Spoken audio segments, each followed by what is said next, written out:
بسم اللہ الرحمن الرحیم۔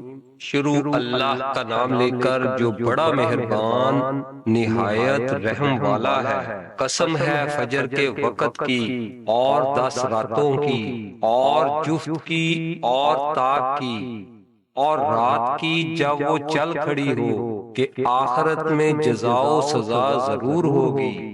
ایک عقل والے کو یقین دلانے کے لیے یہ قسمیں کافی ہیں کہ نہیں؟ کیا تم نے دیکھا نہیں کہ تمہارے پروردگار نے عاد کے ساتھ کیا سلوک کیا، اس اونچے ستونوں والی قوم ارم کے ساتھ جس کے برابر دنیا کے ملکوں میں کوئی اور قوم پیدا نہیں کی گئی، اور سمود کی اس قوم کے ساتھ کیا کیا جس نے وادی میں پتھر کی چٹانوں کو تراش رکھا تھا، اور میخوں والے فرعون کے ساتھ کیا کیا۔ یہ وہ لوگ تھے جنہوں نے دنیا کے ملکوں میں سرکشی اختیار کر لی تھی اور ان میں بہت فساد مچایا تھا، چنانچہ تمہارے پروردگار نے ان پر عذاب کا کوڑا برسا دیا۔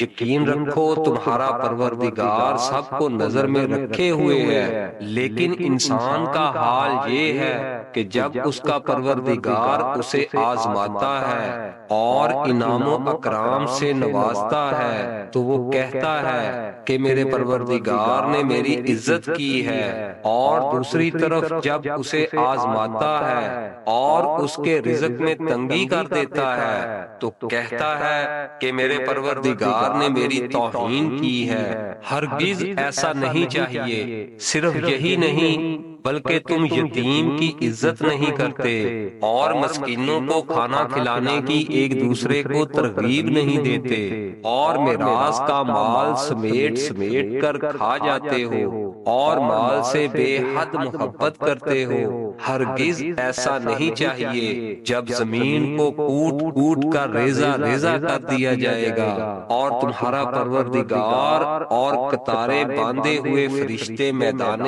حشر میں آئیں گے اور اس دن جہنم کو سامنے لایا جائے گا تو اس دن انسان کو سمجھ آئے گی، اور اس وقت سمجھ آنے کا موقع کہاں ہوگا؟